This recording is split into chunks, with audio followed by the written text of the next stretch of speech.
Comentários sobre o Viver. Livro de Jiddu Krishnamurti.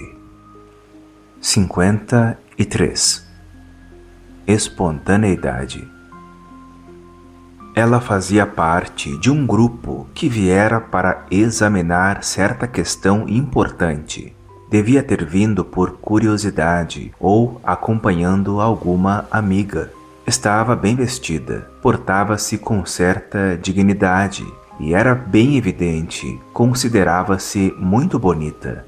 Era uma pessoa completamente cônscia de si mesma, cônscia de seu corpo, seu rosto, seus cabelos e da impressão que estava produzindo nos outros. Seus gestos eram estudados e, de vez em quando, tomava posturas diferentes que devia ter ideado muito cuidadosamente. Toda a sua presença tinha um ar de afetação assiduamente cultivada e que ela estava disposta a manter a todo custo.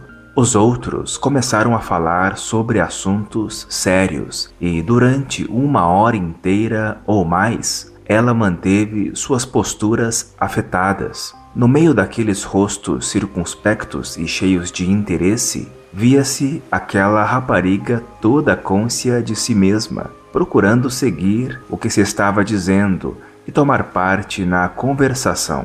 Mas de sua boca não saiu palavra. Desejava mostrar que percebia muito bem o problema em debate. Nos seus olhos, porém, lia-se uma grande confusão e embaraço pela incapacidade de participar daquela conversação séria. Notava-se como se recolhia rapidamente em si mesma, mantendo sempre a mesma afetação, longamente cultivada. Toda espontaneidade estava sendo caprichadamente destruída. Todo o mundo cultiva atitudes afetadas. Todos nós conhecemos o andar e as atitudes do negociante próspero, o sorriso do homem bem-sucedido, o aspecto e as poses do artista, as atitudes do discípulo respeitoso e as do asceta disciplinado.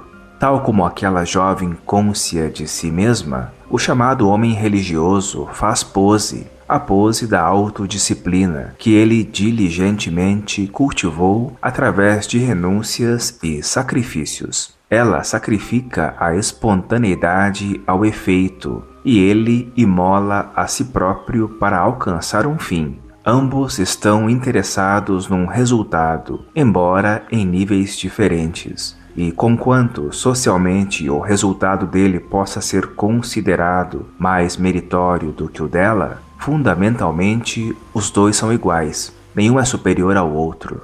Tanto um resultado como o outro são pouco inteligentes, já que indicam uma mentalidade vulgar.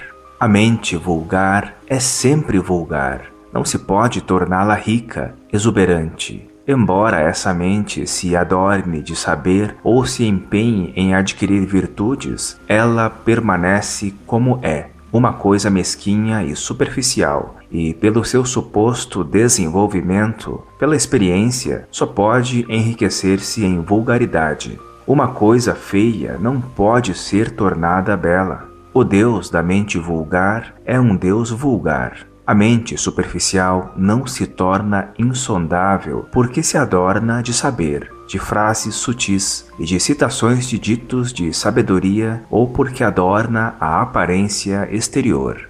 Os atavios, interiores ou exteriores, não tornam a mente insondável, e a profundeza insondável da mente é que dá beleza, não a joia, nem a virtude adquirida. Para que a beleza possa nascer, a mente tem de estar cônscia imparcialmente da própria vulgaridade. Necessita-se de uma lucidez em que haja cessado toda comparação.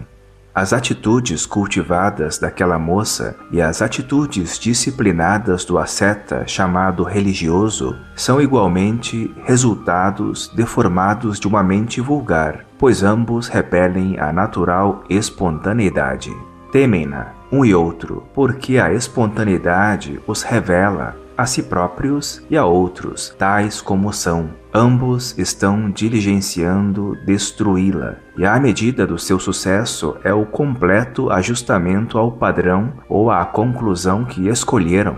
A espontaneidade é a única chave que abre a porta do que é. A reação espontânea revela a mente tal como é, mas o que se revela é imediatamente adornado ou destruído, e com isto se põe fim à espontaneidade.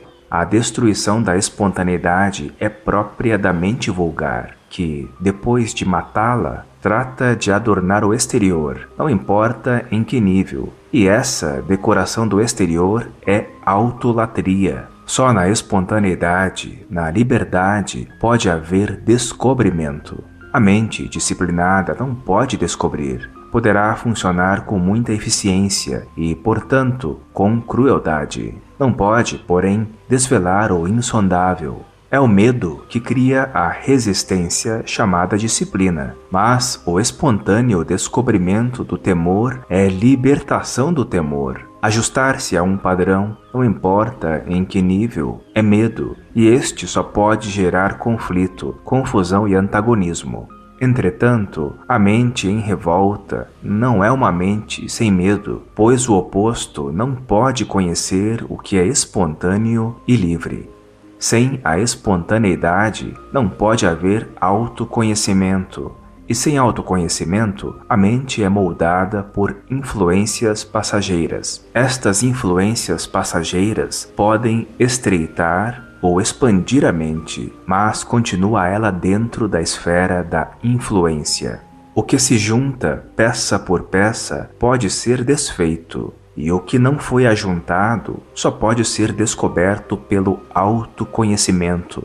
O eu é uma coisa que foi ajuntada, e só quando se desmancha o eu, pode aquilo que não é resultado de influência, aquilo que não tem causa, ser conhecido.